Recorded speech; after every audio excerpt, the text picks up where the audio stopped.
In 1897, hearts ached for a dream. It was a time of millionaires and hobos, when the haves had everything, the have-nots, nothing. It was also a time of depression. Workhouses filled the cities. To get ahead in life would take a miracle. Early that year, a rumor swept America. A king's ransom of gold had been found in the Canadian North. Anyone's for the taking. Gold. The word alone brought warmth to a bleak and terrible decade. The excitement built when a newspaper wrote of a returning treasure ship. Gold, gold, gold, gold. 68 rich men on the steamer Portland, stacks of yellow metal.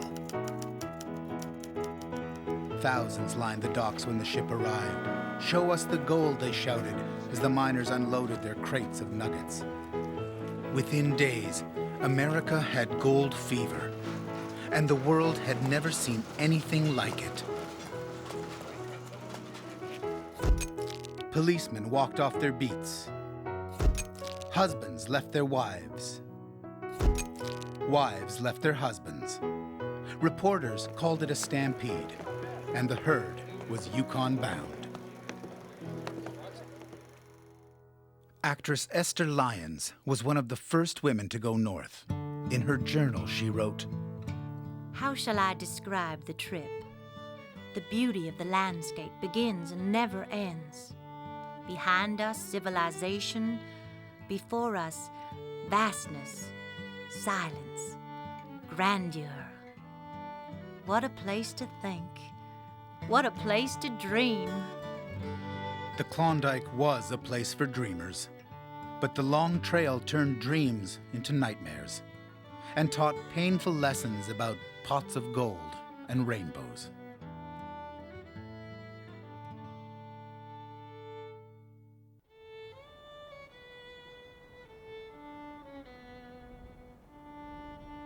Dyea, Alaska, 105 years later. A new generation of gold seekers arrives at the trailhead, not by steamer, but by minivan. The original Dyea town site is directly across from where you're starting. You know, the town sprung up from those who were Jamie crossing Brown, Chilkoot creator of the Quest series, has chosen 4 men and 1 woman to relive the gold rush experience. Everything, from the clothes they wear to the food they eat, will be as it was in the summer of 1897. Tomorrow, they leave on their epic journey. First, they've come to the beach where it all began to check the supplies. Here we go. Let's go find our stuff. They have 3 months' worth of food, some mining equipment, and a 3-piece canoe known as a knockdown boat. Total weight, 3,000 pounds. They'll carry all of it, either on their shoulders or in turn-of-the-century backpacks. I think those leather straps are going to be cutting right into the shoulders there as soon as we get some weight on this, for sure. The group mirrors the type of people who joined the gold rush. Men like Rick Unruh, a jack of all trades who has worked the rigs and done some mining. He can almost taste the gold. It's like a hunter. You know, a hunter, it's the thrill of the hunt, not necessarily the kill. And mining's the same way. Hard work is his stock and trade. He says what he thinks and knows who he is. There's one thing that I want out of life would be for my family, you know, to be proud of me, and for my friends to respect me. To reach the gold fields, they'll need every ounce of Rick's determination. But in the north, even the strongest can be broken. Andrea Bellon is the only woman on the team. She's the granddaughter of a Klondike can-can girl, the oldest of 12, and was raised listening to gold rush stories. A smart woman knows how to motivate her man in a way that makes him think he's motivating himself. Like many women of that time, Andrea came on the journey to escape a difficult home life. I almost almost want to cry. I do already. And it's only day 2 and we haven't even got to the scary parts yet. In the months ahead, conflict with men will follow her on the lonely trail. Where are the men? Why aren't they with you? I don't know why they're not with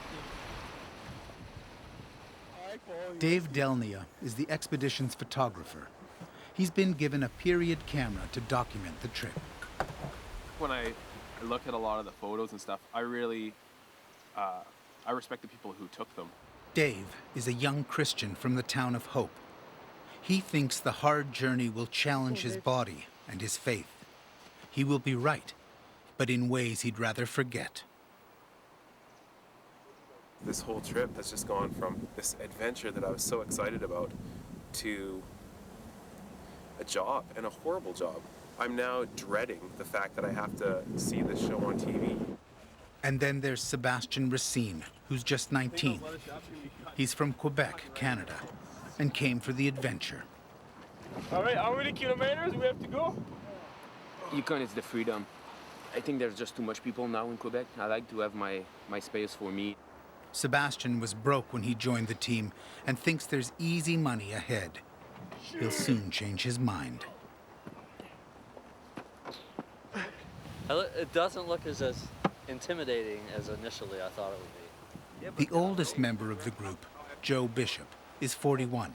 The son of a former NHL hockey executive, Joe left the city, moved to the bush, and became a songwriter.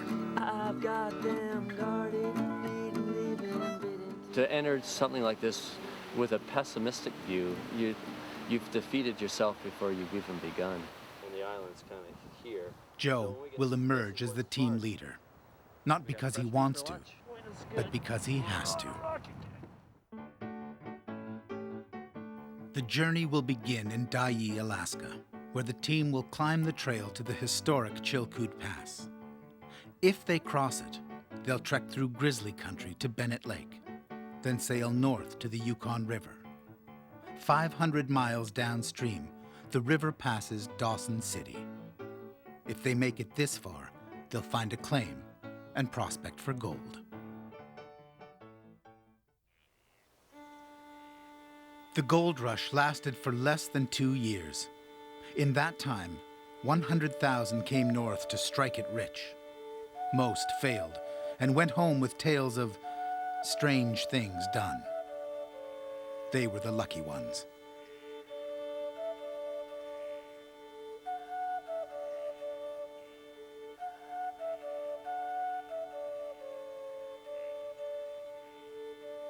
The Yukon is a hard land, and the trail from Dyea to Dawson a deadly passage. Most who came were Chichakos, beginners like Sebastian, who had no idea what lay ahead as they walked up this beach and vanished into the land called the Great Alone.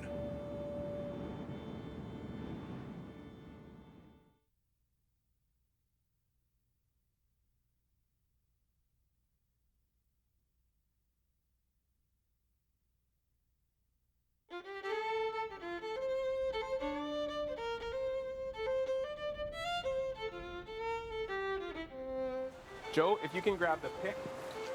If everyone can sort of shift a little bit to your left. Yeah. Sebastian, more so you're all sort of a little tighter together. Sebastian looking at the camera, Rick looking at the camera, Joe that way into the distance. And yeah, perfect. So hold still, everybody, please. Day 1 in the year 1897.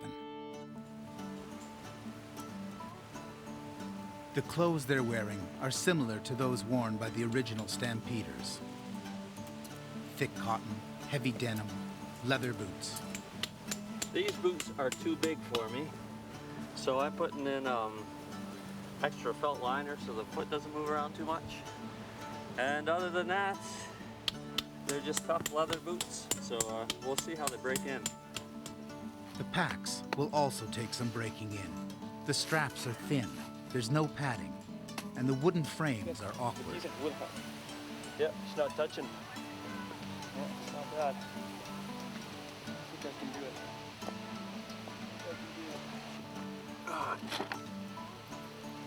not the more stable path, but... Although it's June, there's snow in the mountains, so they're carrying snowshoes and cargo sleighs. This is a sled that the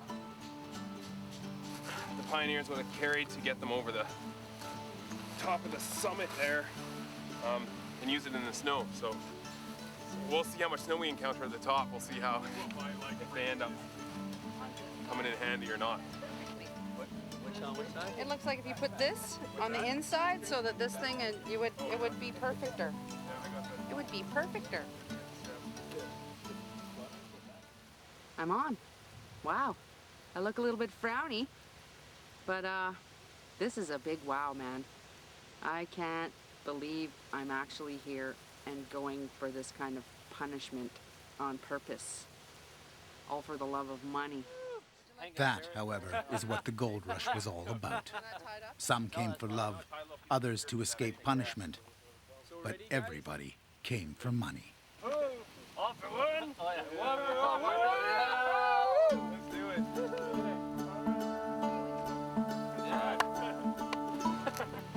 don't know how. As long as dinner's in that can.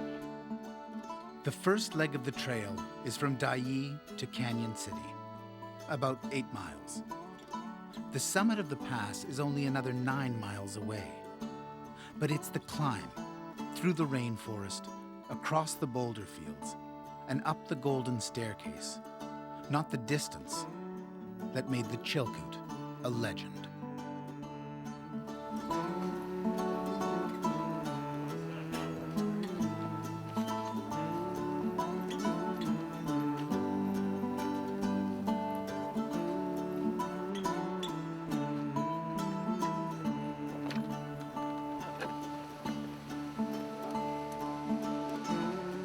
Despite its beauty, the Chilkoot is a trail of curses, carrying the loads of backbreaking shore.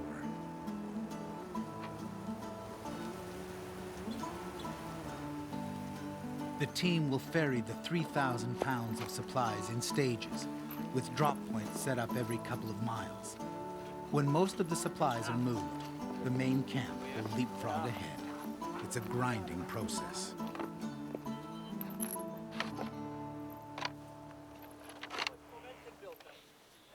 Feels like it's time for a little bit of water. It's a little thirsty, but other than that, no problem. Pack's rubbing on my back a little bit, but other than that, it's not bad at all.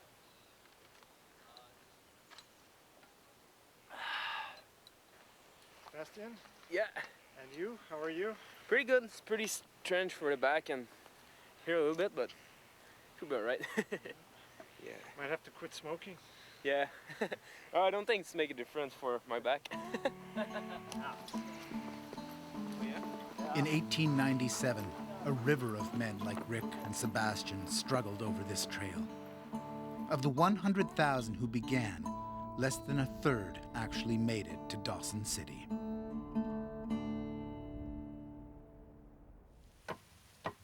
Like most women of that time, Andrea runs the camp, and job one is to get rid of extra weight. She's a no-nonsense sort who came on the quest despite her husband's objections. My husband thinks I'm crazy. Secretly, I think it's because he wanted to do it, because it wasn't very nice when we parted ways when I left. But I haven't had an argument with anyone in a week. I applied for this because I wanted to prove to myself that I can actually do it. I've always thought I was pretty little house on the prairie-ish, you know? And I think I wanted to know if I can take it, you know? And I already said, I want to go home. The original stampeders hired local Tlingit natives to help carry their loads. A big stick. Oh, sweet pie. The present-day expedition also has some help. Do you want me to hold that up? 3 packers have joined the team. Okay. Ron Chambers is an experienced bush What guide. you doing over there, Ron? Ralph James and Ron Atlin are descendants of Gold Rush packers. My great-grandfather was one of the chiefs on the Chilkoot during the Gold Rush, and my grandfather on my mother's side was a Northwest Mounted policeman. So with that kind of a background, I thought it was a great opportunity for me to see what they were seeing back when. I'm a full-blooded Tlingit. My Tlingit name is Klondike, which means lone crow. And I'm of the Crow clan, the Iskiton, since both of my grandfathers have packed over here. So I thought it'd be a very wonderful opportunity to retrace their steps, which would be a great honor for me. My Indian name is Kashkaw. It means, in Tlingit, it means man who sits down quick. The Tlingit of 1897 sat down whenever they wanted. They were a powerful tribe of warriors who controlled the Chilkoot trade for centuries. As the tent cities of Chilkoot sprang up, the Tlingit saw the opportunities. Tappan Adney, a journalist for Harper's Magazine, was sent from New York to cover the gold rush. He soon learned to respect the Tlingit. They do nothing without a price. If one engages them and someone offers them more, they lay down their packs and take up new ones, or they stop and strike for higher wages.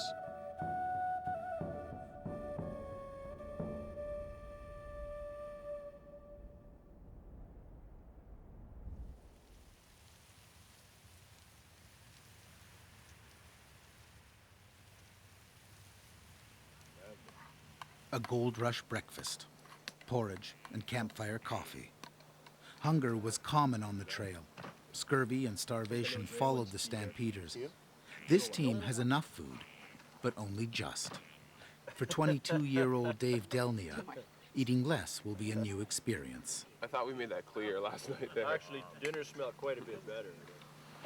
That's something I never expected coming into this, that I'd be hungry. And because my whole life has been, you know, I've always had food. Like it's been a given, and I think I kind of realized for the first time that like not everybody nowadays has that, and a lot of people back then, like that was a fact of life, was hunger.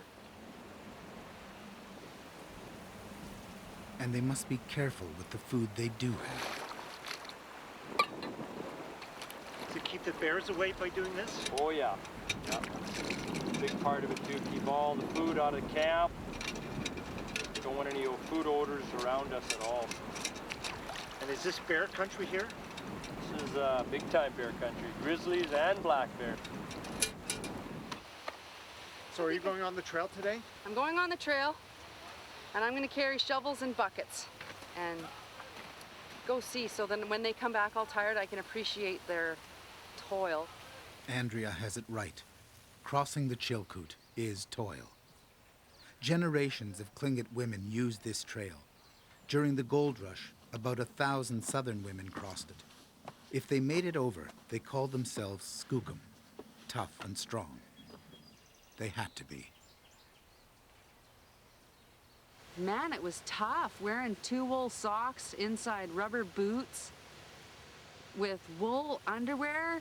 Well, I have a cotton liner, like a cotton sort of bloomer inside a wool bloomer underneath my skirt. And do I ever miss my own ginch, I tell ya.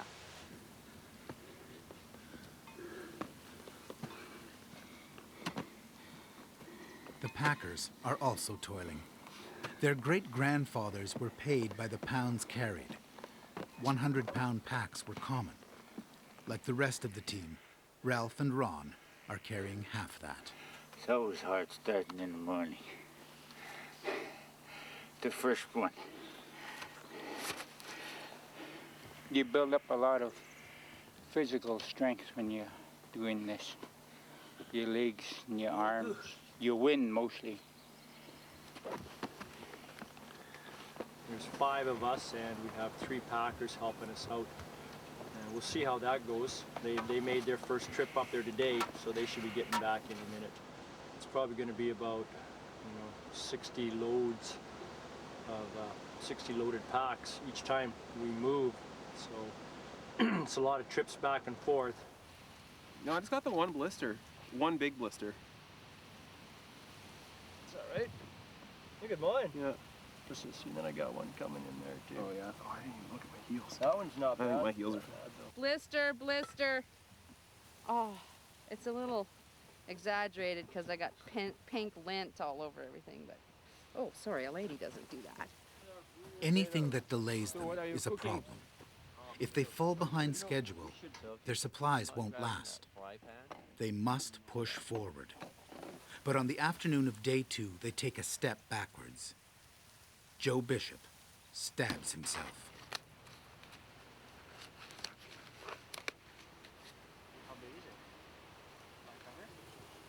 Probably if you double that up. I don't know. The production company has provided an experienced guide to help with emergencies. This is an emergency. Holy shit, now we're going into town for that one. Yeah, I can see the tendon. The exposed tendon means a trip to the hospital. Doing two things at once with a sharp object isn't a smart thing, as long as the fingers move. First thing I did was to make sure I could move it, because I was worried about guitar playing. I've never seen that before. I cut myself today with a knife, and I was quite surprised when we were going into town to get the stitches, having that feeling of, even though we've only been working together as a team for 2 days, I already felt like I was going back into the dressing room and getting pulled off that team effort that was happening. When we looked at it, you can see the Joe was lucky. His tendon was not damaged, but the team wasted half a day waiting for his return. Oh, I don't think I did. Yeah, you can move everything. But yeah, you can see the fibers. And nice white socks. Yeah, exactly. The great thing about it is my feet don't hurt anymore. Hey, this is the one and only time I've ever seen your sweaty socks. It's only day 2.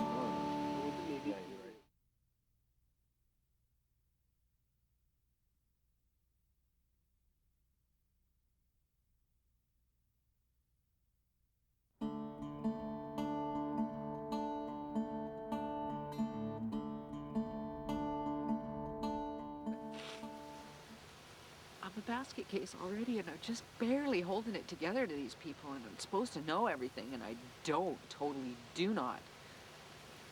Last night I burnt dinner, and I had to feed these guys who just worked like 6-8 hours on the trail, packing 60 pounds there and then coming back in the dusky of the evening.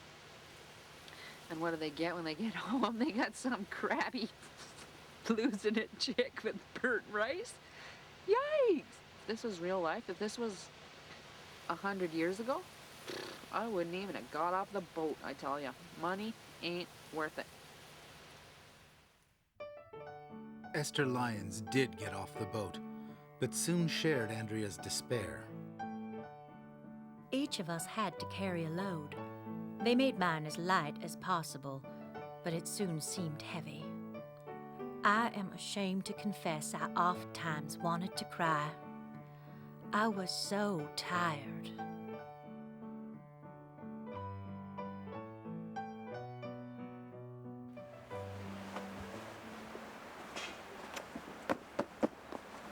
Yep.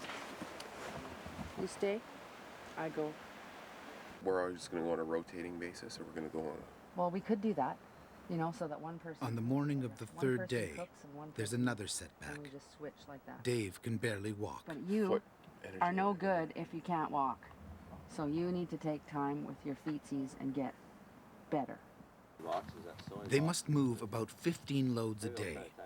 Joe's injury slowed them, and with Dave out of action, Ron Chambers is worried about the delays. Back end. Remember you said we had to have somebody with food?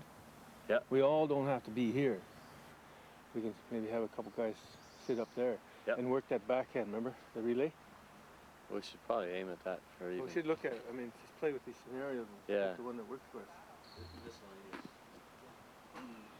You're still limping, hey?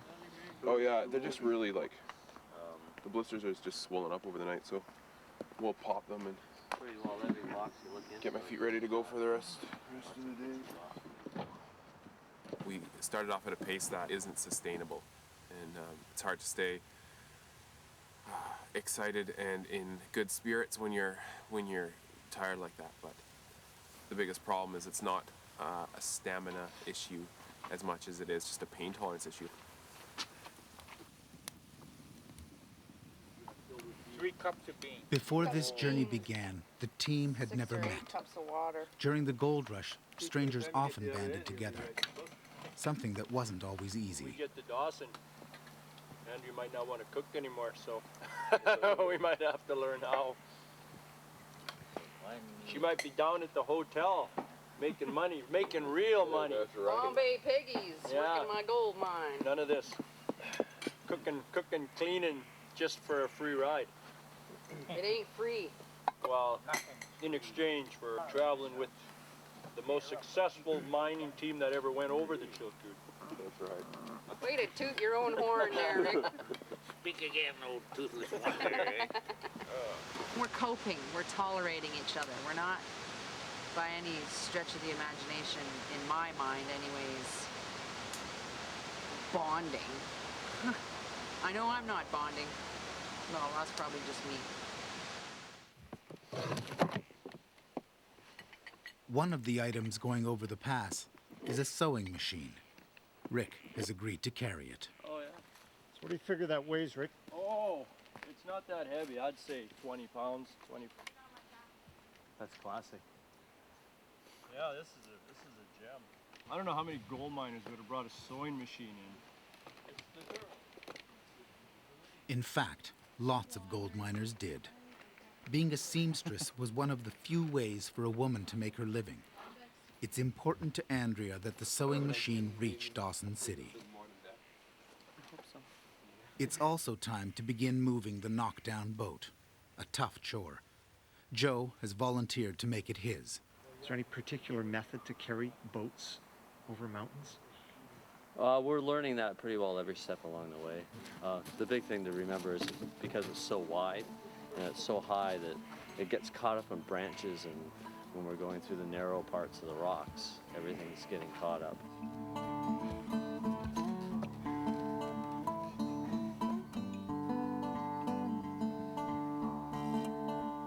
The Klingit used to say only white men were crazy enough to carry boats over mountains.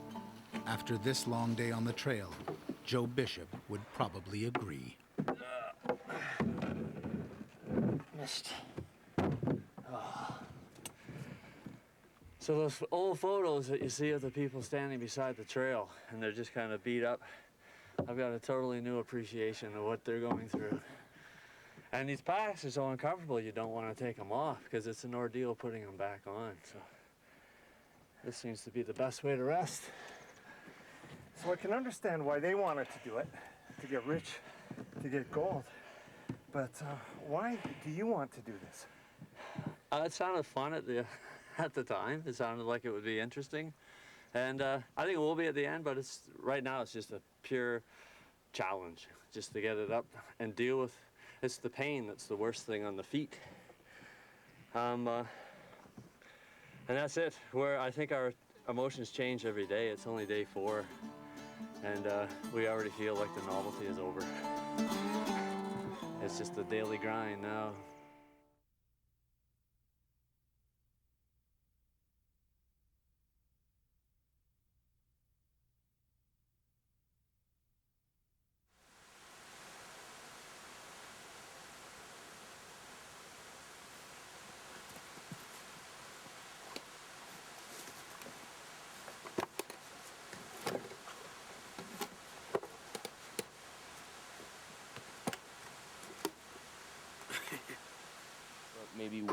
Maybe I will bring 1 or 2 matches with me. It's hard not to like Sebastian. Each day is a new adventure. On this day, he's learning to smoke the pipe. That's too bad. Yeah, yesterday night I had the first real Good one. Yeah, it was like a big Just imagine cigarette. all the matches you wasted. Yeah. As the least experienced member of the team, he's worried that if food gets short, the others might leave him behind. So he pushes hard. I just had a good sleep, but I dreamed all night that I was packing. So I hope I will not do these dreams every night. I was thinking that I was napping on the trail, so when I was wake up, I was truly thinking that I was in the trail somewhere, and yeah, it was kind of funny. Okay, who's on the boat? Who's going to do the boat? Sebastian and Joe are going to start out on the boat. Sebastian. Okay. Yeah. Think he's strong enough for it? Oh, yeah. Oh, yeah. Yeah, he seems fairly wired. Oh, yeah. He's pretty tough for a young guy, so he's doing good. Dave is also pretty tough for a young guy. With the boat on the trail, it's a day for pictures, despite his injuries. Blisters are fine. The one I had on the bottom of my foot's totally healed, and the one on my right Achilles is just a scab, but sort of a minor concern. I'm more focused on the actual tendons.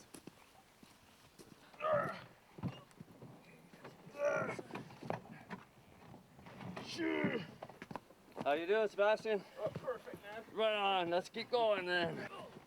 Many Klondike teams had boats like this. The midsection weighs about 200 pounds, and there's only one way to move it, the old-fashioned way, sweat and bruises. Yeah.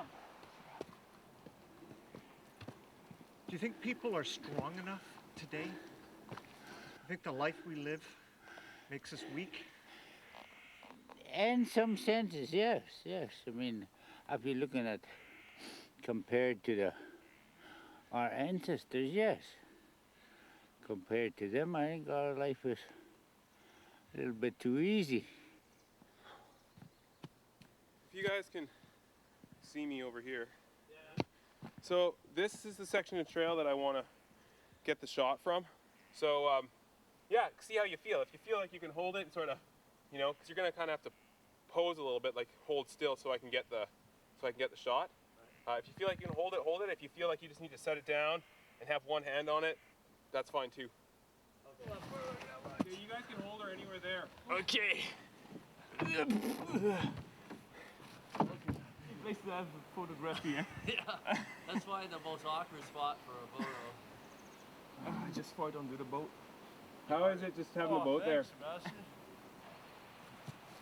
And you don't want it smiling, right? That's No. the deal. Everybody ready? Hold still, please. A century ago, the Harper's Magazine reporter Tappan Adney also brought his camera.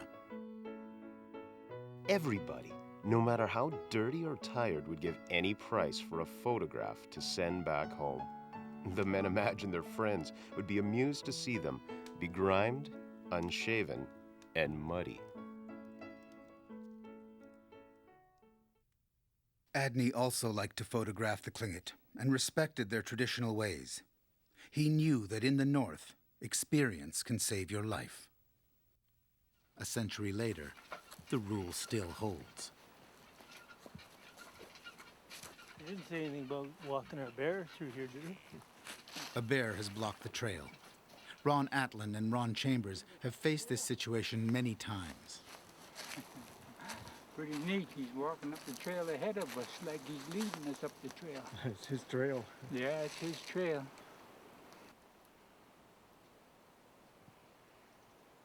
What? Where are you going?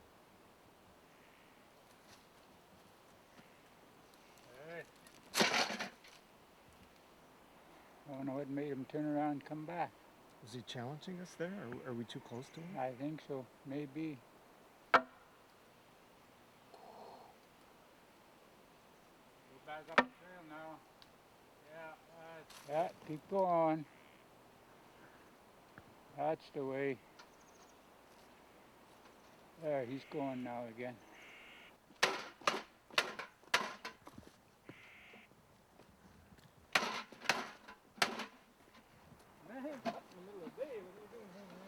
If you stay there and talk with them, that's what I do. And I try to make myself higher up than them.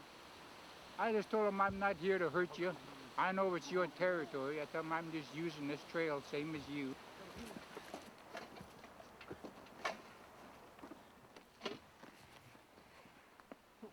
Day 6.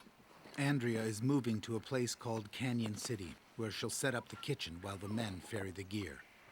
She will be there alone. Things are always twisty. What's a Canyon City? Right now, not much, but by tonight it'll be Andrea and the tent and the stove and hopefully enough food to get it through till tomorrow. Are you at all concerned about being alone in the bush, in the heart of grizzly country? I'm actually secretly looking forward to having a little testosterone-free time, actually. It would probably be a less painful death than packing the stuff over the pass.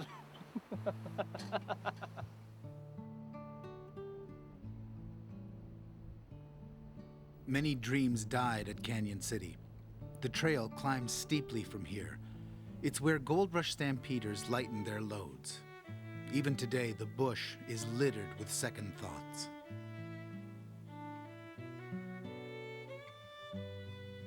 Esther Lyons. Here, we found many so-called miners. Greed for gold had urged them on, yet at the first real hardship, they turned back. I, a woman, looked on these miserable human beings with pity, almost with disgust. Getting to Canyon City will be the first real progress the team has made, so the men push forward quickly. Andrea can't keep up and soon falls behind. More and more, she is becoming isolated.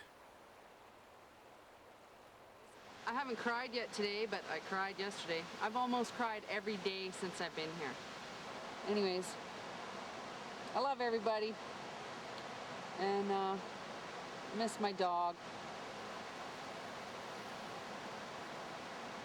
I miss lots of things, but you get used to it after a while.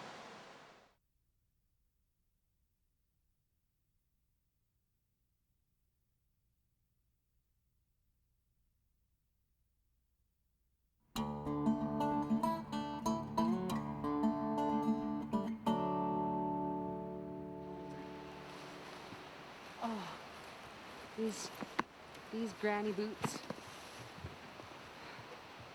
If I make it over the summit, I'm gonna have them bronzed. Canyon City.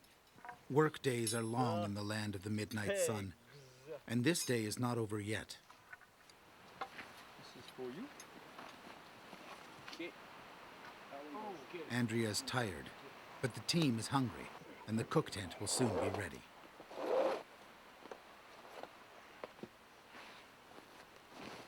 So you can do your thing. Maybe we'll heat up some food.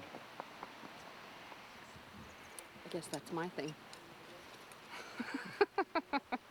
It's not like I'm sitting at home doing nothing all day long. I'm looking after the stuff, I'm battening down the hatches for when it rains, I'm airing out the blankies. Well, I aired out their blankies once and they didn't seem to like me going in their tent, so I'm not gonna do that anymore. If they got clothes on the ground, I'd hang them up. It's just trying to make the guys more comfortable when they're torturing themselves. I know it's hard work. I know they're all in pain and I know they're all hungry, but get over it.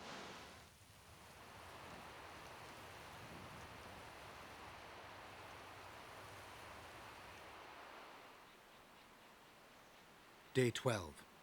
Joe's injury is almost healed. He makes his living playing the guitar, and the cut has worried him.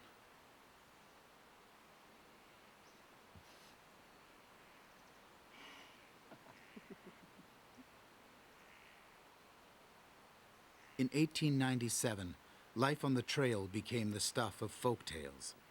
A century later, Joe Bishop turns his experiences into songs. I didn't know I could do that. You were uncharacteristically quiet there. Hey, yeah. I think of songs as I'm walking down, kind of get that rhythm happening as you're walking down the trail. And here's a song that I made up one night, walking back after dropping off a load, and it goes like this. Had to climb a mountain, meaner than a sin. Had to climb a mountain, meaner than a sin. Had to climb a mountain, meaner than a sin. Where Jesus is forsaken, the devil is your only friend. Busted and bleeding, blinded by snow. Busted and bleeding, blinded by snow. Busted just know, gonna be a rich man with my pockets full of gold. I used to have sounded like a loon. The move from Dai is almost finished. It's a distance of 8 miles. But due to the many loads carried, they've actually walked 20 times that. We're here. We made her.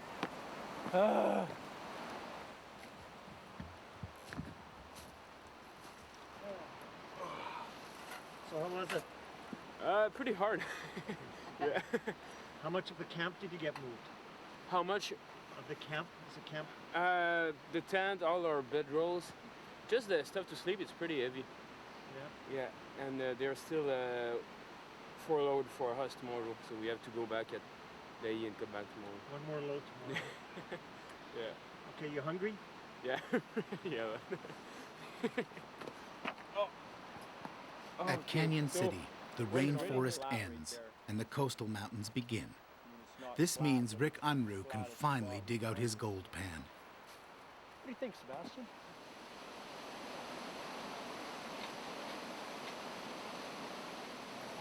Gold is power. I mean, you look at all the kings and, you know, the pharaohs and everything. I mean, gold was a symbol of status. Anybody can do it. You don't need a lot of money to do it. It's simple equipment, like as simple as a pan and a shovel. It's just you go out in the morning and you know what you've got. And it's hard won. Rick's gold fever still burns. Not all the stampeders who made it here felt that way. Tappanadney. Everyone is discouraged, wet, and tired. It is no wonder most of them regret having started. It is every man for himself. There is no common interest.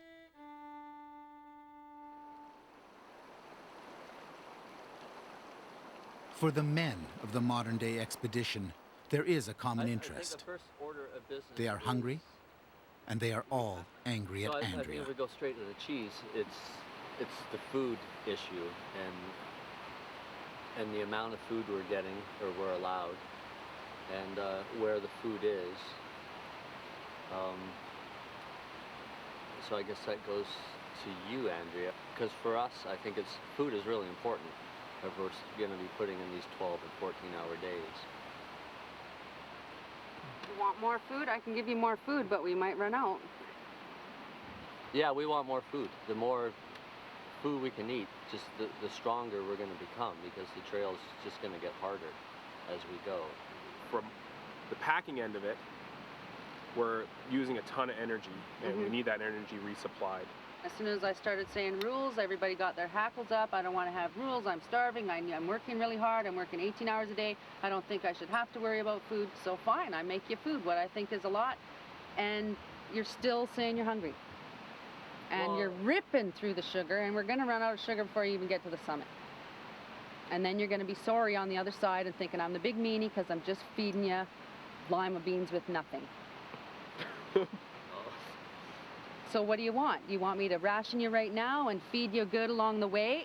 Well, Not enough? I don't think or you can pig out right now and be starving in 2 months.